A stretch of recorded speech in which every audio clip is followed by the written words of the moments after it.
Hello, everybody. Happy Friday afternoon. It's December 30th, 2022. 2023 is like right around the corner, right?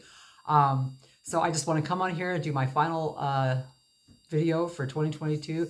I think I'm going to do this video about, just some of the things that we figured out this year that made being vegan keto easy, okay, or easier.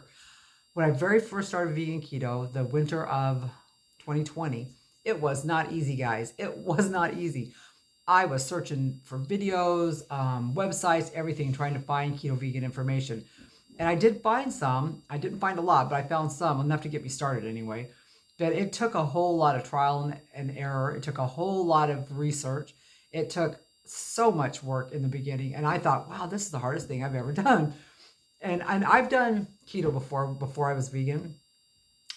Keto when you're not vegan, I'm just gonna say it is simple. You just eat meat and greens, and pretty much just meat and greens and some fat, right? But doing it vegan wise, first of all, we don't eat meat, we don't eat dairy. I mean, the non-vegan keto, they eat a lot of cheese and dairy and stuff.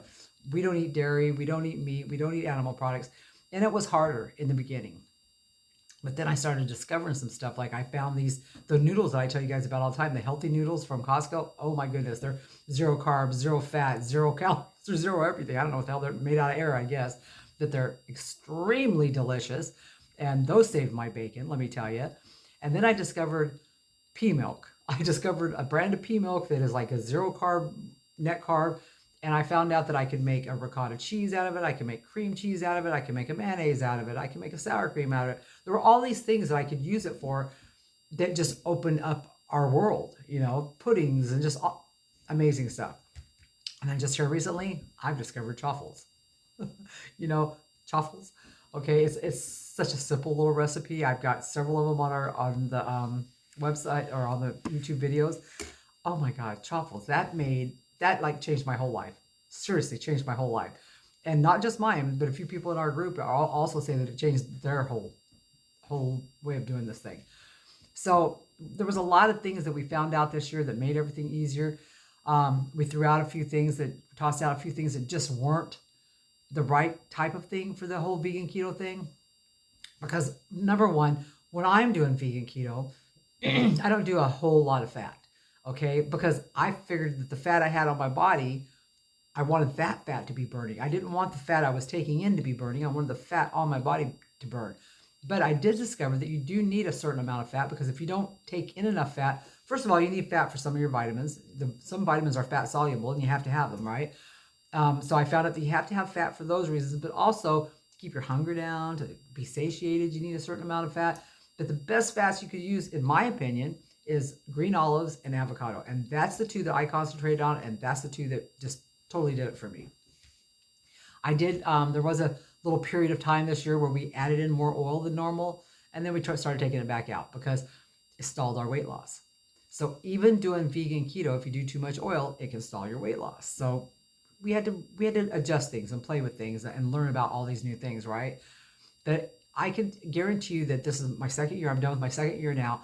I've never been happier with any plan I've ever been on in my life. I've never maintained on any plan I did Weight Watchers probably 12 times in my life. I lost weight every time when I started, gained all my weight back every time, plus some. Did Jenny Craig once. Oh, that was so expensive and did not do anything for me. I lost my weight and gained it all back. Did the keto. There's so many different things I've done. I've tried diet pills. I've tried lotions, potions, all of that stuff, right? All the things that people that are 200 and 300 pounds try. And I tried everything. The only thing I never did was the stomach surgery. And to tell you the truth, that was on my agenda. That was something I was looking into. Because when I had my stroke in March of 2020, I was in a wheelchair and I was paralyzed, and I started packing on pounds because before that, I was a big eater, because before that I worked in a warehouse. So I was walking 15 to 16 miles a day, getting all these steps in. I was lifting heavy objects. I had really good muscle tone. I weighed 210, 220 pounds at the time, but I was really built up, right? And so I could eat the amount I was eating and stay around the weight I was at, right? But now all of a sudden I'm paralyzed in a wheelchair. I'm eating the same amounts of food. I packed on so much weight, guys, so much weight.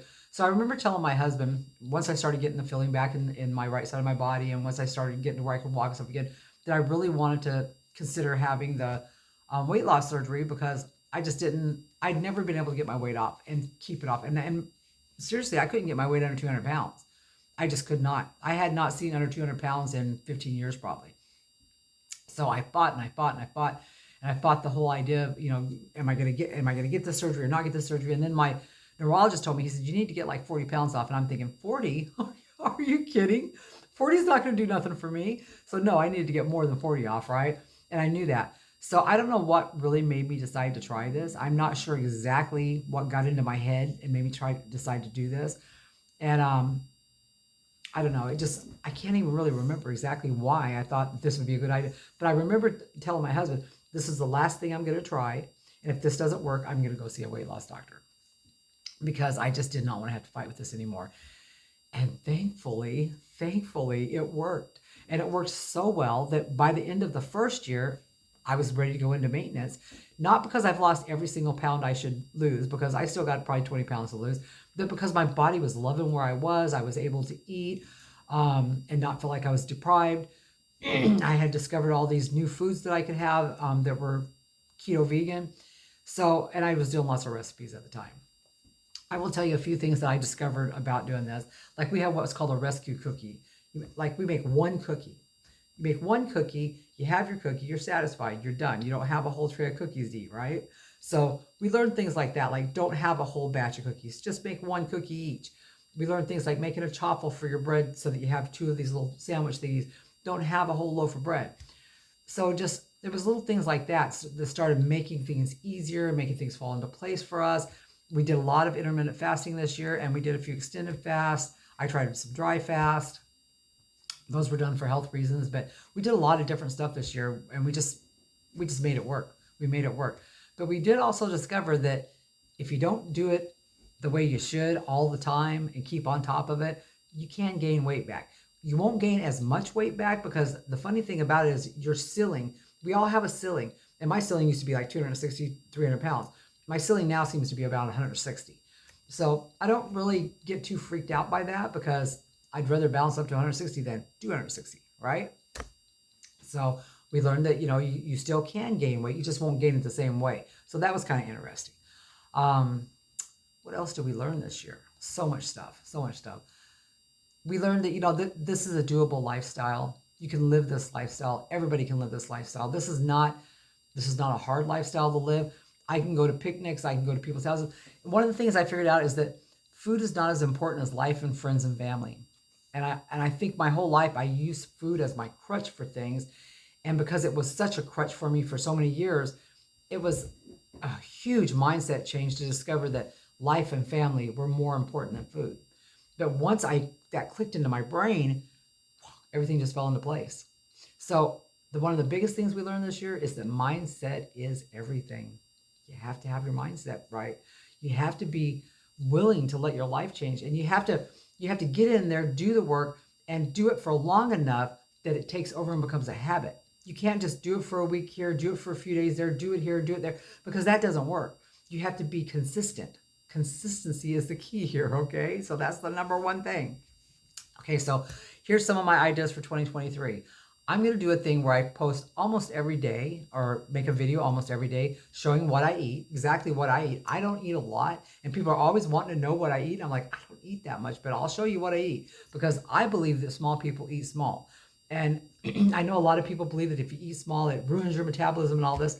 That's funny because it hasn't seemed to have done that to mine or my husband's or any of the people that are in our group that have lost the weight. And we have people that have hit their goals and maintained for, one girl's going on 2 years of maintenance now. It's like, wow, she's really kicking butt, So we have learned that this doesn't really shut our metabolism down. We do keep burning our fat and stuff. And that's something that we actually coach people on is keep yourself in fat burning mode. There's little simple things you can do. Ginger tea, ginger water tea. Boil your ginger for 20 minutes, at least 20 minutes, because it really gets all the good stuff out of it. Drink it twice a day, morning and night. Boom, helps you sleep, keeps you in fat burn mode. Green tea keeps you in fat burn mode and it cleans out your blood vessels. Very good thing to know. You can put your green tea bag in your ginger tea. Simple, right? So all kinds of little things like that. We're getting ready to do our first boot camp of 2023. We did 2 boot camps last year. We're going to do one this year, and it's called Extreme Boot Camp because we have discovered that you can do vegan keto for 20 carbs or less a day. And that's what we're going to teach people how to do for major weight loss. Get off a big portion of your weight loss and then start slowly adding the carbs back. You'll never be able to add them back to 500 carbs a day, probably. I don't think I would attempt that, but you'll be able to add them back. You'll be able to add some things back. So that was probably one of our big things there. What else? What else did we learn? We learned that being with people. I think the thing that I learned the most is I seriously used food as a crutch for everything. Food was my friend. It was there when I was hurt, sad, happy, everything, mad. I mean, I used it when I was fearful about other things I would eat so that I wouldn't have to, because when you're preparing food and eating food, you don't have to think about things, right? And when all of a sudden you're not doing that no more, you really have to do a mind dive. And you really have to start thinking about all the things in life that have led you to the eating. You have to really get into the mental part of it. It's important, guys. It's so important to know what led you to those habits to start with so that you can break those habits and not have to worry about falling back into that. And you have to make low carb or keto, however you want to call it, you have to make it a lifestyle. It has to become what you do. My whole family is so used to the way I eat now. If I go to a family function, there's some greens, there's some broccoli, there's tofu, there's all these things that I would eat there. I don't even have to worry about it. And I can find those things anywhere I go. If I'm traveling, I can stop and buy a thing of tofu and some kind of green vegetable, and I'm set, right? So I know a lot of people told me that they have failed because of traveling, taking vacations, going to a friend's house, staying with other people. They had all of these excuses. Those are just excuses because you can do this anywhere. I go to my daughter's, I travel, I go places, I do things, and I have not fallen off one time because there's always the foods we eat. I've got this down to where I've got it to the simplest thing. A bag of spinach, a block of tofu, boom. I could live on that for days if I had to. So there's no excuses, okay? So you got to stop with excuses if you want 2023 to be your defining moment. Okay, so let's get in there and let's make some transformations this year and let's celebrate a whole new year, guys, and another year down of being low carb, keto, vegan, and it's all good. All right, I'll see you guys in 2023. Ciao.